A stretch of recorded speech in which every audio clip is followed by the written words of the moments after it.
Topic index. First, World Health Organization approves first malaria treatment for infants. Okay, it will be come under biotechnology. Geothermal energy technology topic. Wildfires geography. On corporate average fuel efficiency 3 policy. There is some change in it. Leaf spot disease in ARECANUT agriculture. Polymarket economy. Sustainable aviation fuel biotechnology. Right to safe travel polity. PRSC EO3 satellite technology. Central Groundwater Authority. National bodies. United Nations interim force in Lebanon. This is international bodies topic. Okay, and now let's start with discussion of these topics. So we are going to discuss in depth. So all these topics in news, but news are not fundamental covering these topics, right? UPSC is wanting you to clear basics of the topics in news. Let's start. Here, World Health Organization approves first malaria treatment for infants. Now, it is for newborns for the first time. It is what is something they approved recently. And then artemether-lumefantrine, right? This is what they approved for. It is the first anti-malaria formulation designed specifically for youngest victim of the mosquito-borne disease. ठीक है, आप इस anti malarial formulation का नाम याद रखें, prelims में आ सकता है. Geothermal energy. Indian institute of Technology Madras is piloting a project which is to generate electricity from abandoned oil and gas wells through geothermal energy. Okay, and this is something unique they are trying, and this is going to come up at an oil and natural gas corporation site in Ankleshwar near Surat, Gujarat. Okay, wildfires. So recently in news in Japan that 1,400 firefighters are deployed to tackle this challenge, and you have to remember this name, that which geographical location is in news regarding wildfires. Next one, change in corporate average fuel efficiency. Okay, now here India's third largest source of greenhouse gas emissions.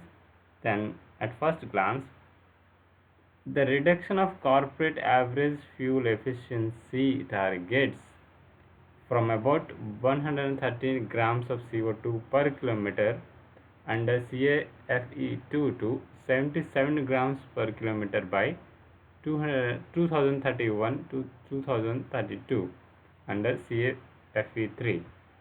You have to remember this change in policy. Okay, leaf spot disease in ARECANUT.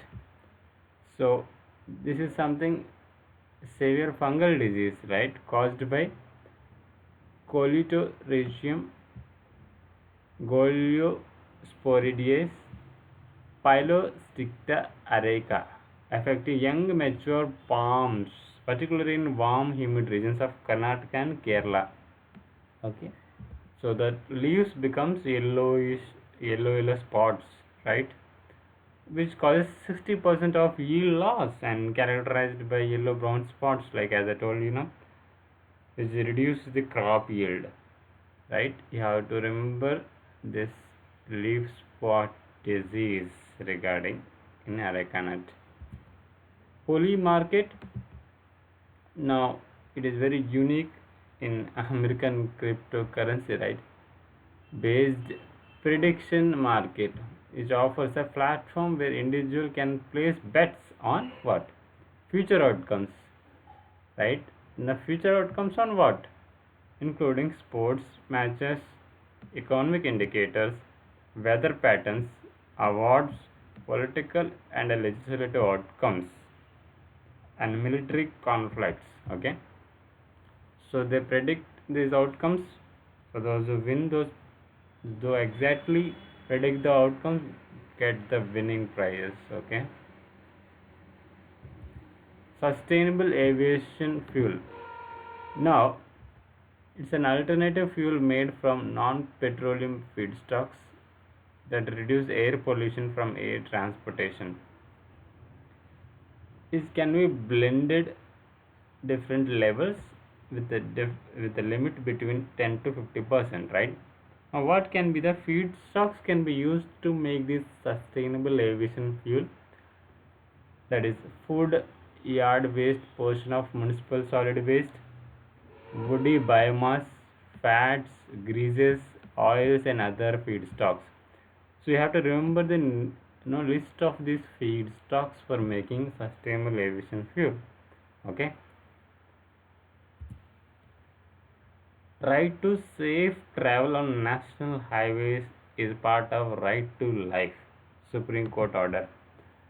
Now you have to remember this statement is that right to safe travel is a part of right to life, right? It can be one statement in prelims regarding polity subject. Now this PRSC EO3 satellite was successfully launched by China for Pakistani remote sensing satellite from the Yeon Satellite Launch Center. Now, what is the objective of this satellite is that it will enhance the capabilities in urban planning, disaster management, food security, and environmental monitoring. Okay. Here, Central Groundwater Authority. It's a statutory body. Remember the statement. It's a statutory body in India, established under Environment Protection Act 1986, with the primary mandate to regulate and control groundwater development and management across the country, right? Which functions under the Ministry of Jal Shakti. And in prelims, they can ask you, right? In one column, they can write Central Groundwater Authority. In second column, they can write it is functions under Ministry of Jal Shakti or some other wrong statement, right? Or it can be stated that it is established under Environment Protection Act and all. Remember the facts, right? United Nations interim force in Lebanon. Okay. Now it was established by the Security Council in 1978 with a resolution 425-426 in 2006, right? The UN Security Council strengthened this mandate to monitor the cessation of hostilities among the other tasks. Originally, it was created by Security Council, right, as I told you, to confirm that Israel withdrawal from Lebanon and restore international peace and security, right? Remember the specific objective of this body. Okay,